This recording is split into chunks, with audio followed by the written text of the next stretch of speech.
chalice lighting words today were written by Mickey Goldberg of Cedarhurst Unitarian Universalist of Finksburg, Maryland. And this was part of a solstice service that they had at that congregation. As we celebrate the solstice, we join across time and space all the festivals of light emerging from the dark. May all the Yule fires, all the Hanukkah candles, all the Christmas lights the world over, and all the lights we are about to kindle here today, not only brighten the darkness of winter, but also brighten the darkness of our hearts. May all these lights, set ablaze by people of goodwill across the globe, assure us that spring will follow winter, hope will triumph over despair, peace will eclipse war, and love will outlast evil. The light will never die.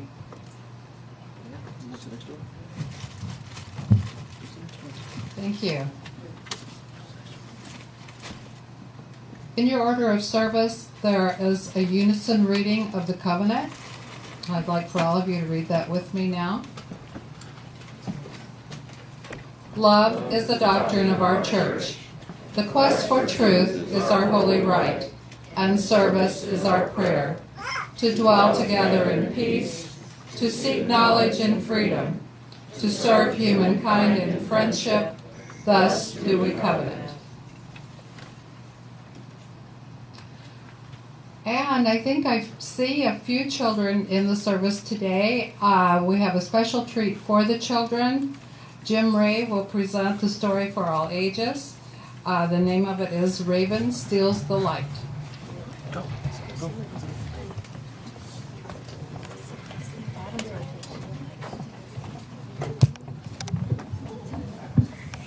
Great. If you come up and sit right in front of this chair. Wow. That's a beautiful Christmas dress.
Raven.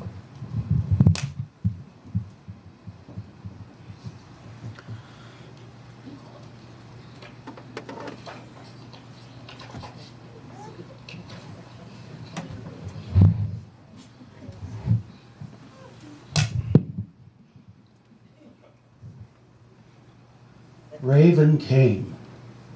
All the world was in darkness. The sky above was in darkness, the waters below were in darkness. Men and women lived in the dark and cold.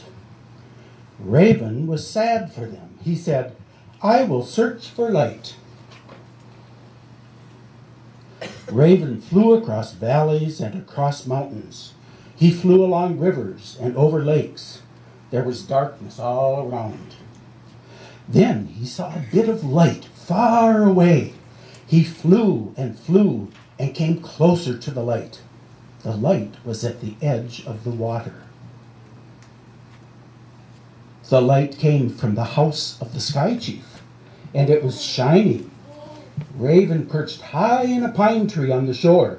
Raven watched. He saw a beautiful young girl emerge from the shining house and go to the edge of the water. She was the sky chief's daughter. She knelt and drank from water from a woven basket. Raven changed himself into a pine needle. He fell down from the tree and floated on the water. When the girl drank again, she swallowed the pine needle. After a time, the girl gave birth to a child. The child was small and dark, with shiny black hair and tiny black eyes. Who do you think the child was? It was Raven.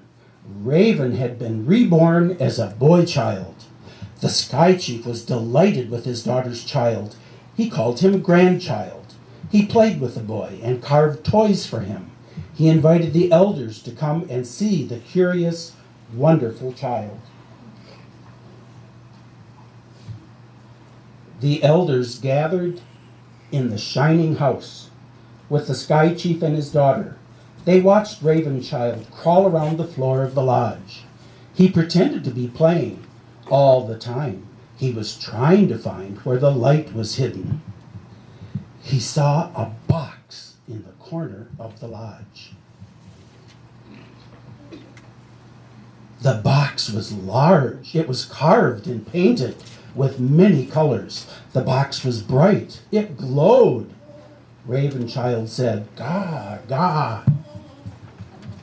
"What do you want?" asked his mother. Ravenchild said, "Gah, gah." He began to cry. "What does the child want?" asked the elders. Ravenchild said, "Gah, gah." He cried and cried. "My grandchild wants the box," said the sky chief. The young woman placed the box in front of Ravenchild, but he continued to cry. She took the lid off the box. Inside was a smaller box. She took the lid off that box. Inside was a smaller box. His mother took the lid off that box, and light poured out of it. Light flooded the room. Inside the box was a shining ball blazing with light.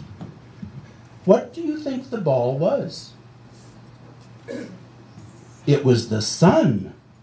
"Give him the ball," said the sky chief. His mother gave Ravenchild the ball. Ravenchild stopped crying. He began to play with it. He rolled it around the floor of the lodge. "Gah, gah." Then he turned into a bird. "Ha, ha." He became Raven once again. "Caw, caw." Sky Chief, his daughter, and the elders looked on in amazement. Raven plucked up the ball of light in his beak, flew through the smoke hole of the lodge, and disappeared into the dark sky.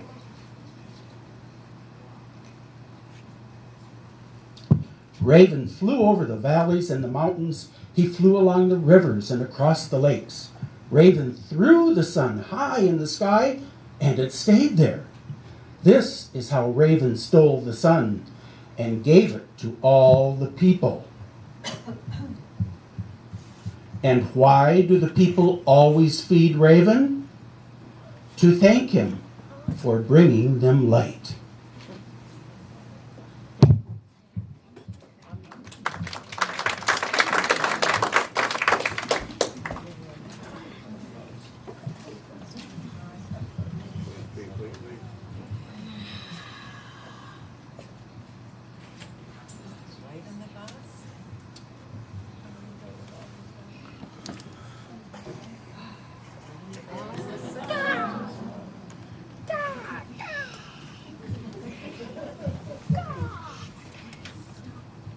Thank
you.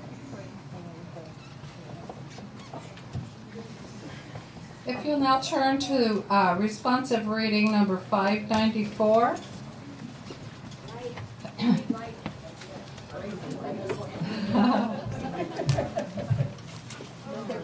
Bring her up late. In today's service, we will learn about ravens, suns, and pagan practices during the winter solstice. Today's reading reminds us of our own responsibilities as use at all times of the year.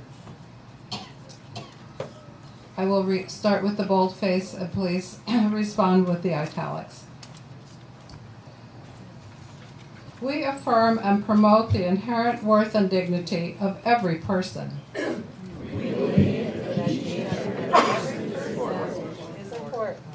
We affirm and promote justice, equity, and compassion in human relations. We believe that all people should be treated fairly. We affirm and promote acceptance of one another and encouragement to spiritual growth. We believe that our churches are places where all people are accepted and where we keep on learning together. We affirm and promote a free, responsible search for truth and meaning. We believe that each person must be free to search for what is true and right in life. We affirm and promote the right of conscience and the use of the democratic process. We believe that all people should have a voice and a voice about the things which concern them. We affirm and promote the goal of world community with peace, liberty, and justice for all. We believe that we should work for a peaceful, fair, and free world.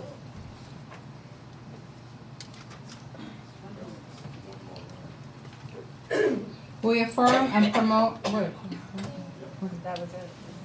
I see. We affirm and promote respect for the interdependent web of all existence of which we are a part.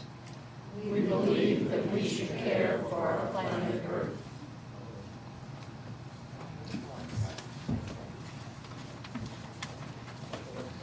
We invite you now to line up in the center aisle if you have a joy or sorrow to share with our church family. Please remember to state your name, be brief and non-political. Onna Johnson will now lead us in a centering and meditation. This will be followed by the preparatory hymn to be sung by Anne. She'll sing it. Hold on.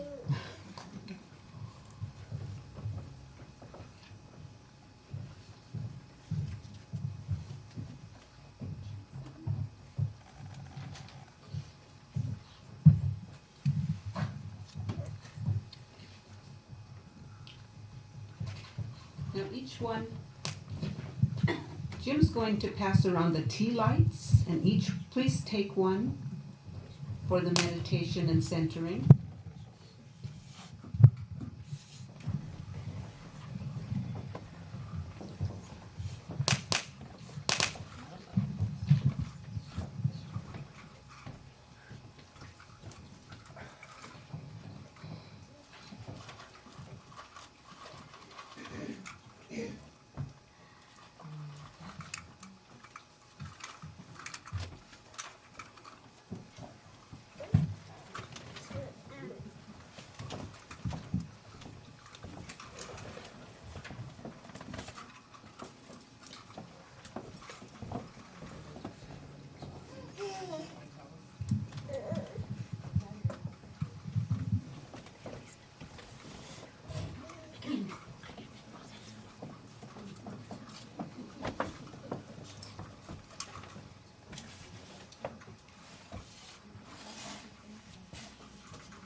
And now Jim will light the purple candle for meditation.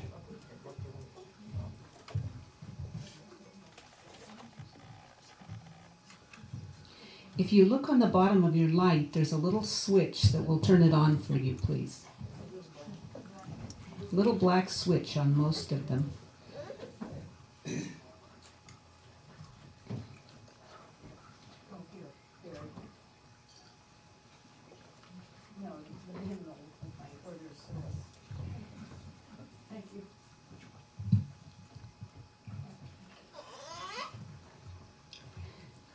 Close your eyes if you choose, and take a few moments to contemplate the shortening of daylight at this time of year.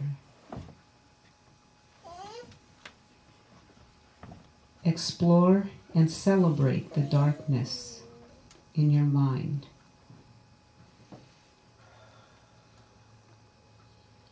Honor the dark. This is the season when animals hibernate and nature sleeps. We can turn inward also. This is a natural time for letting go and saying farewell to resentments, regrets, and fears. Let the darkness surround you and calm your spirit as you listen to these words as a prayer.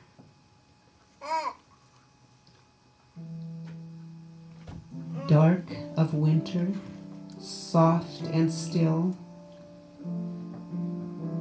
your quiet calm surrounds me. Let my thoughts go where they will. Ease my mind profoundly.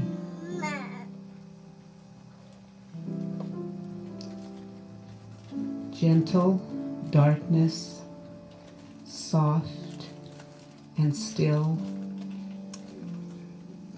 bring your quiet to me.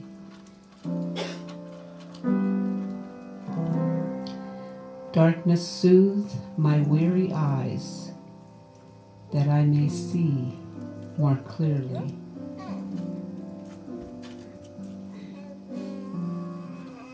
When my heart with sorrow cries, comfort and caress me. Darkness, when my fears arise, let your peace flow through me.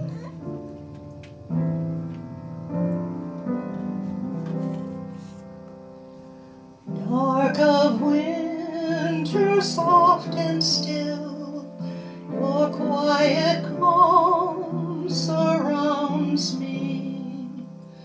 Let my thoughts go where they will, ease my mind profoundly, and then my soul will sing a song, a blessed song of love eternal. Gently, darkness, soft and still, bring your quiet to me. Darkness, soothe my weary eyes, that I may see more clearly.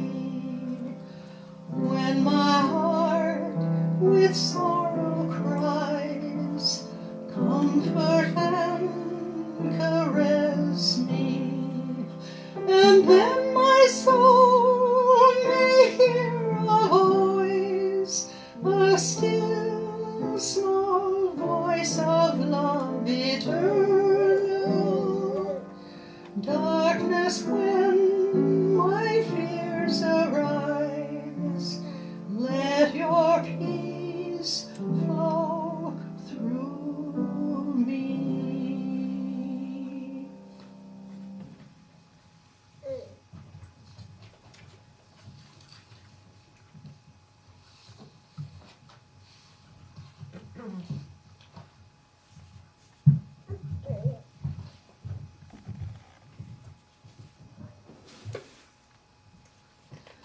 I'm so pleased this morning to introduce Onna Johnson as our speaker.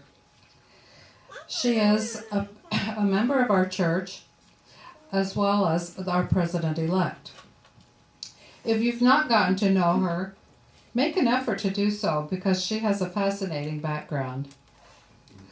Her name, Onna, means mother in the Yupik Eskimo language.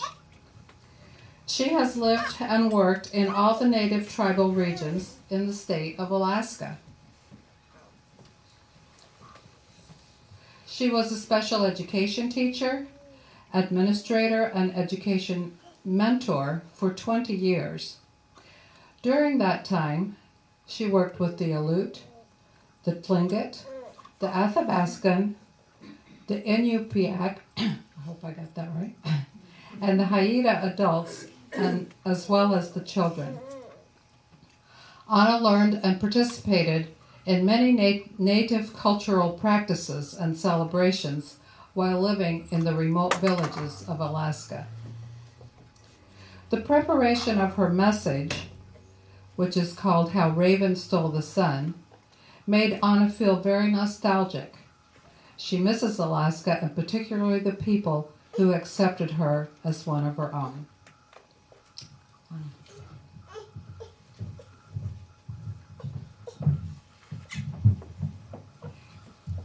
Thank you, Marika. Is that about the right? Turn it up a little? Lift it up a little. Okay. Thank you. And I just want to tell you that I brought a poster that lists each of the Alaska Native tribes' traditional values. If you'd like to check it out after the service, it's over here. And I'd like to thank Jim Ray for his incredible storytelling. Jim is a longtime member and visitor to West Valley Unitarian Universalist Church. To begin our service, I'm going to use the smudging practice that Native Americans often use before a service or a ceremony. This smudge is made of sage. The elders tell us that this practice drives out bad spirits or feelings or influences and invites the good spirits so we can pray and sing and have fellowship in a respectable manner.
So the red candle was lighted at the beginning of the service to celebrate the Christmas holiday that we were singing about in the hymn, Let Christmas Come, as Marika told you.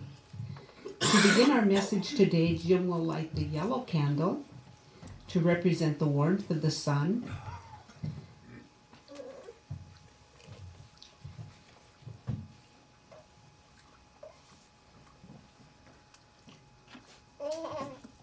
And he'll light the gray-black candle to represent the darkness of the night.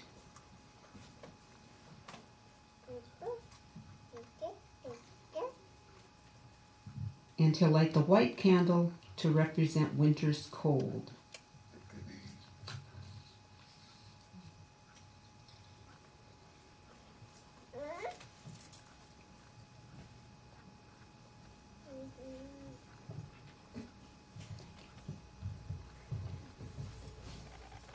Respect and adoration of the sun was one of the earliest and most natural forms of religious expression.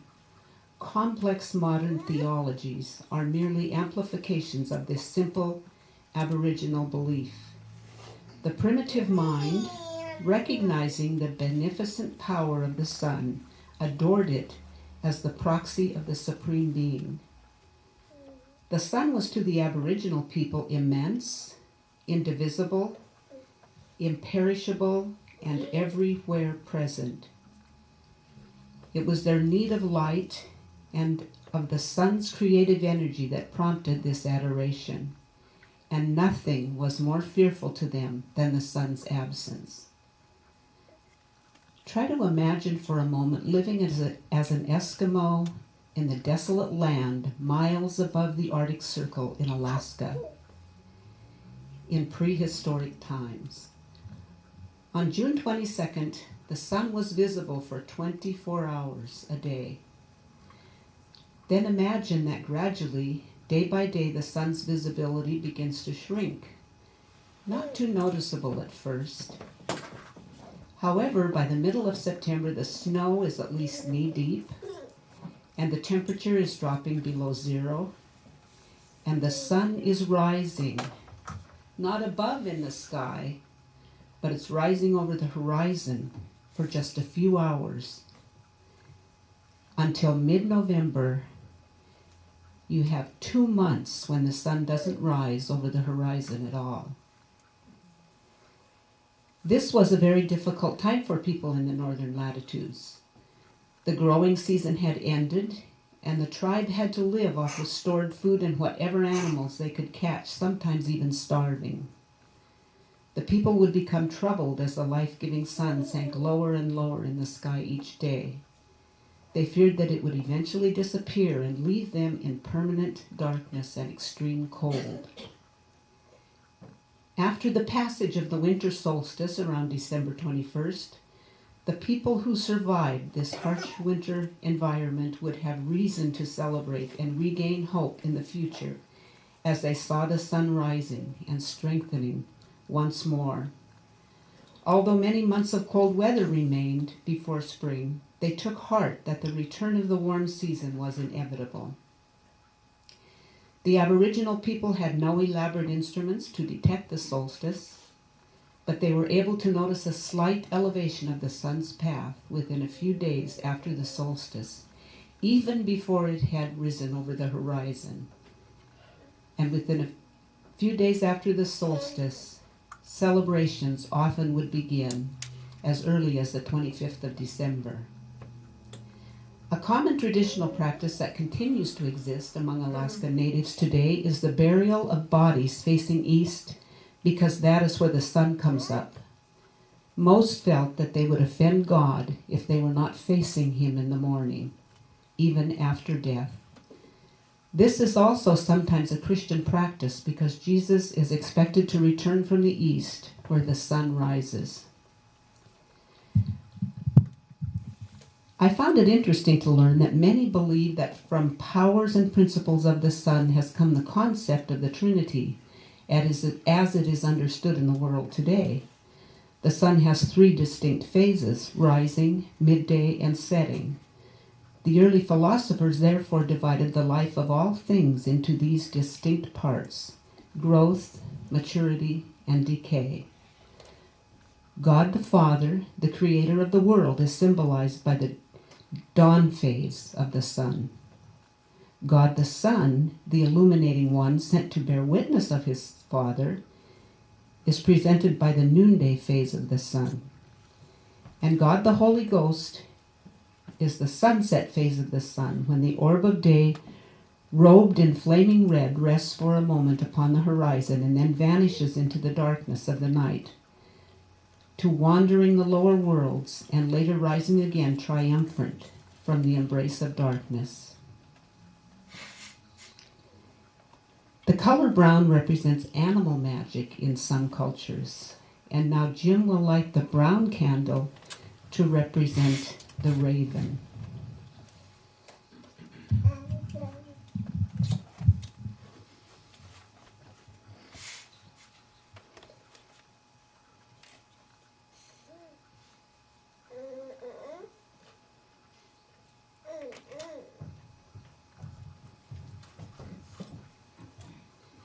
Here's just a short story found in the Alaskan, dated November 28, 1885. Among the permanent residents of the town of Sitka is a colony of ravens, dwelling in a ranch on an adjacent mountainside. They are of the family who were the benefactors of the prophet Elijah, but also the same grim, ghastly, gaunt, and ominous bird of yore, immortalized by Edgar Allan Poe. They make daily visits to the town in considerable numbers, spending the early portion of the day holding dress parade on the green, occupying the ground alternately with the U.S. Marines, whose gyrations they successfully imitate. They spend the afternoons foraging the town for dead cats and dogs and digging clams on the beach at low tide. At flood tide they dine, not by invitation, with Colonel Ball's chickens. They are on good terms with all of the townspeople, except Colonel Ball and his shotgun. If you've ever been in our home, you'll know that I have a fascination with ravens. My real interest in ravens started when I was a member of the Fairbanks, Alaska UU Church. The two front walls of the sanctuary faced east and south and have very large windows. One Sunday morning, we were in the middle of a service when a 91-year-old woman stopped the service by pointing to two ravens cavorting in the trees just outside of the sanctuary. The entire congregation stopped for several minutes to watch the ravens cavorting and playing in the trees just outside of the window. Imagine that, a scene outside of a window interrupting a UU service. That made quite an impression on me. Another friend of mine lived in Seward, Alaska for a time. One day she was sitting in a parking lot waiting for her husband and was watching several ravens playing on the high snow berms that had been plowed up around the edge of the parking lot. Suddenly, one of the ravens fell over and slid down the berm. He laid there long enough that she first thought that he was dead. Suddenly, he got up and walked around and back up onto the berm and slid down again. She realized that the juvenile black birds were playing a game of slide down the berm, purely for fun. Feats of problem solving have been observed in the species of ravens, leading to the belief that the raven is highly intelligent. They are known to have highly developed cognitive processes, such as imitation and insight. The raven's intelligence is possibly its most winning feature. Now here's just a paragraph from a picture illustration book, Sitka Portal to Romance, written in 1930, that illustrates the difference between the Indians and the white men's perception of the raven. In the old hospitable days of the Russians, invariably 12 hours before a ship was due, the ravens gathered on the roof of the castle, waiting. The Indians called it magic, but the white men accounted for it by crediting the bird with far vision and an instinct for memory, which told them that ships meant entertainment at the castle and much food thrown out from the kitchen. Some ancient cultural representations of the raven are negative depictions of the large black bird. This includes a belief that the raven is a bird of ill omen and death, that the raven is malicious and could lead people astray, or that they are the ghosts of murdered people or souls of the damned. Some of this comes from the ravens feeding on dead carcasses on ancient battlefields. Raven is mentioned in various settings in the Bible, in both positive and negative depictions. These readings are from the English Standard Version of the Bible. Genesis 8, and it came to pass at the end of 40 days that Noah opened the window of the ark which he had made, and he sent forth a raven. It went to and fro, some say meaning going back and forth, until the waters were dried up from the earth. Leviticus 11, raven is depicted as detestable. This is the Lord speaking to Moses and Aaron. And these you shall detest among the birds. They shall not be eaten. They are detestable. Among other birds that are listed, every raven of any kind. 1 Kings 17, raven is depicted as the provider, as directed by God. As the Lord God of Israel liveth, before whom I stand, there shall not be dew nor rain these years. And the word of the Lord came unto Elijah, saying, Get thee hence, and turn thee eastward, and hide thyself by the brook Cherith, that is before Jordan. You shall drink from the brook, and I have commanded the ravens to feed you there. And the ravens brought him bread and flesh in the morning, and bread and flesh in the evening, and he drank of the brook. And then in the New Testament, Luke 12, God is the provider. Jesus said, Consider the ravens, they neither sow nor reap, they have neither storehouse nor barn, and yet God feeds them. Of how much more valuable are you than the birds? In many Native American legends, ravens are heroes. The Inuits, for example, believe the raven tricked a giant sea monster into submission, and to this day its body serves as the Alaskan mainland. Another raven story from Puget Sound region describes the raven as having originally lived in the land of spirit that existed before the world of humans. One day the raven became so bored with this birdland that he flew away, carrying a stone in his beak. When the raven became tired of carrying the stone and dropped it, the stone fell into the ocean and expanded until it formed the firmament on which humans now live. Sitka, Alaska is where Noel and I met and married and lived until recently, in southeast Alaska, where the Tlingit Indian tribe resides. In Tlingit culture, there are two different raven characters which can be identified. One is the creator raven, responsible for bringing the world into being and who is sometimes considered to be the individual who brought light to the darkness. The other is the childish raven, always selfish, sly, conniving, and hungry. For the traditional story that Jim read, For All Ages, Raven Steals the Sun, it is difficult to locate the origin of this myth, but there are many variations and versions of this story up and down the west coast of North America, and it is central to the Northwest Indians' spiritual belief. Just as Western religion suggests that the world was void of light in the beginning, so too does this story. All of the tribes of Alaska have some version of this story.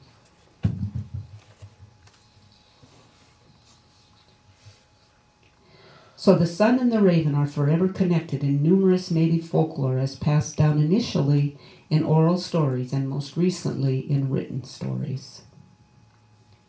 And now Jim will light the green and the gold and the dark candle on our Yule log.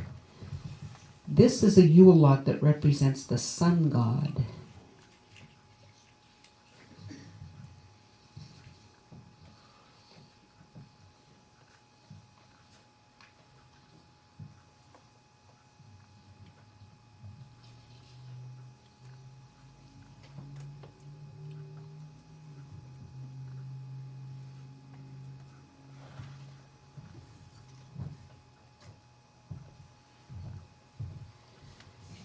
I'd like to read to you one last story, a pagan myth about ravens stealing the Yule log.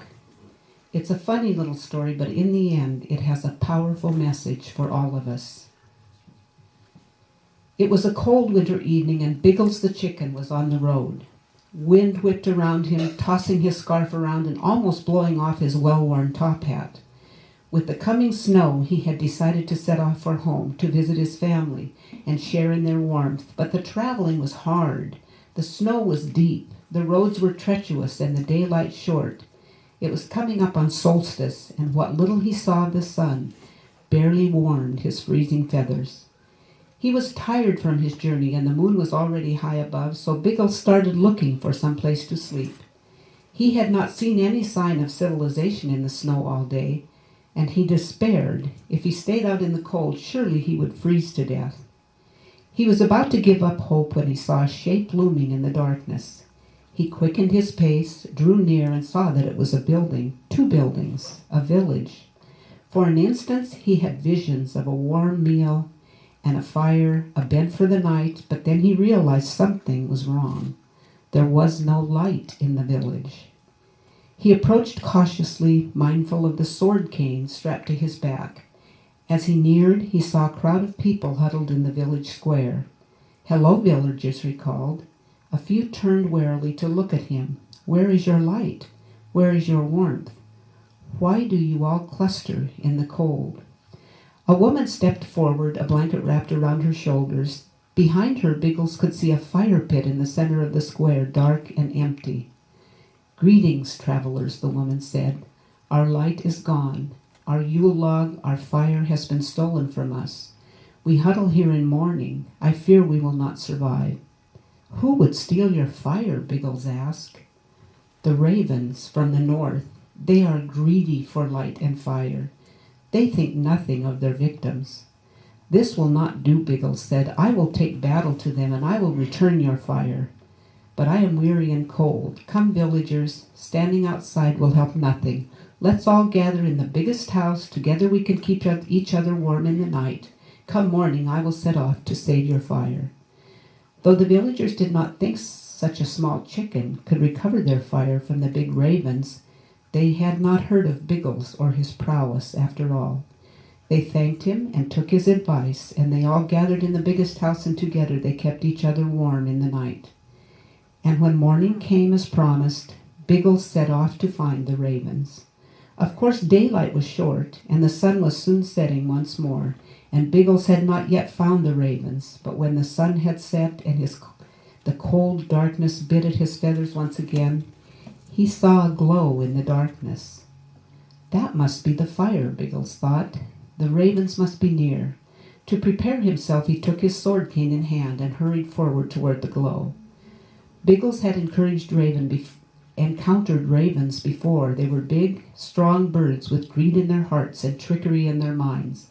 So Biggles was ready for anything. But when he came upon the ravens and their fire, he was taken aback. There was the Yule log burning in the center of the ravens. But they were not reveling in their victory over the villagers or jealously guarding their treasure. Instead, they huddled around the feeble flame, their feathers quivering. For without the protection of the village fire pit and the magic of last year's log, the Yule log burned only weakly and cast little warmth. And here were the ravens freezing in the winter snow along with all the other creatures. Pity softened Biggles' heart. He put his sword away and slowly approached the ravens. As he did, a few turned warily to look at him. "Hello, ravens," he called. "You have light, you have fire, and yet you will cluster in the cold? Why?" One of the ravens stepped forward, her wings wrapped around her. "The fire is dying. We cannot keep it lit for much longer. I fear we will not survive." "You have taken the Yule log from its rightful place," Biggles said. "Without the protection of the village fire pit and the magic of last year's log, the fire cannot burn. You must return it to the village." "But without the fire, we will freeze to death," the raven said. Biggles shook his head. "You need not. Come to the village, and you and the villagers can keep each other warm. There is no reason you cannot share the log. After all, a fire loses none of its warmth by sharing it with more creatures."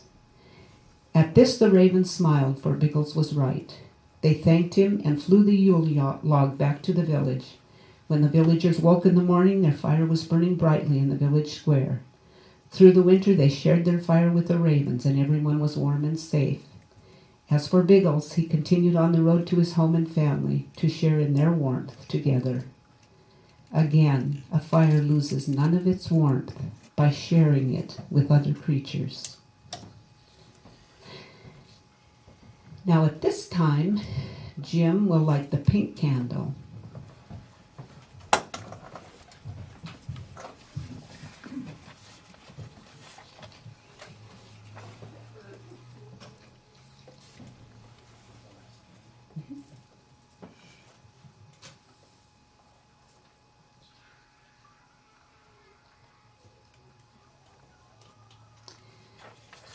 This candle represents sharing.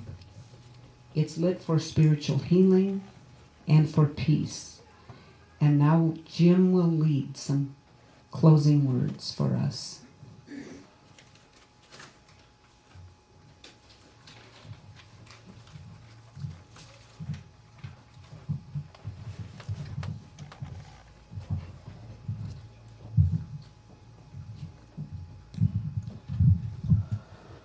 The shortest day.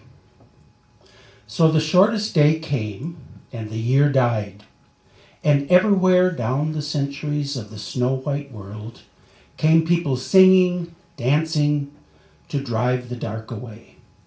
They lighted candles in the winter trees. They hung their homes with evergreen. They burned beseeching fires all night long to keep the year alive. And when the New Year's sunshine blazed awake, they shouted, reveling. Through all the frosty ages, you can hear them echoing behind us. Listen.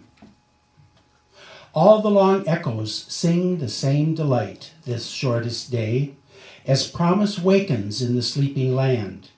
They carol, fest, give thanks, and dearly love their friends and hope for peace. And so do we here, now, this year and every year. Welcome, Yule.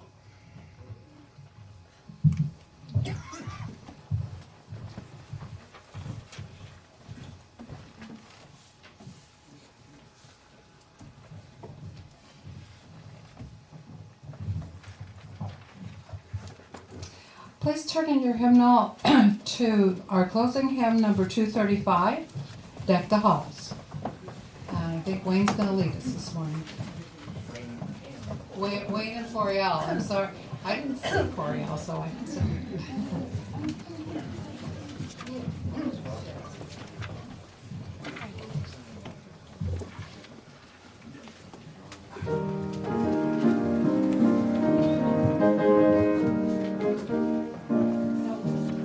Coriel's going to sing the first verse, and Wayne will sing the second verse, and we will all join in the third verse.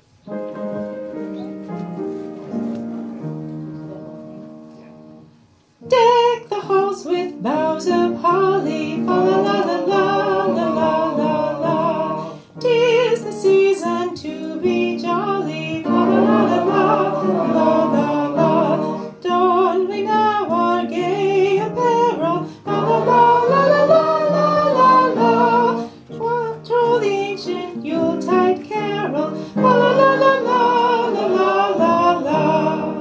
See the blazing Yule before us. Strike the harp and join the chorus. Follow me in merry measure. While I tell of Yuletide treasure. Fast away the old year passes. Hail the new ye lads and lasses. Sing, rejoin us all together. Lead us out the wind and weather.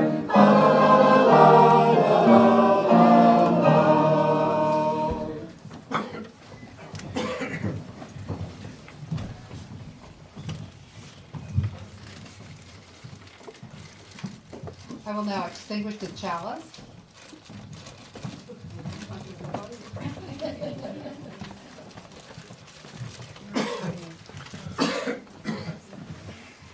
And please read with me the unison reading of our West Valley Mission Statement.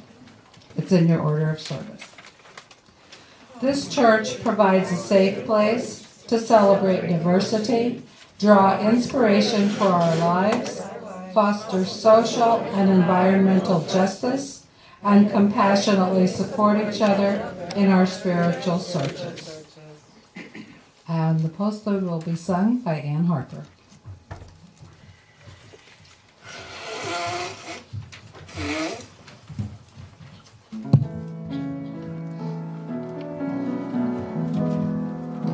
Have yourself a merry little Christmas. Make your Yuletide light. Now on our troubles will be out of sight. Have yourself a merry little Christmas. Make the Yuletide gay.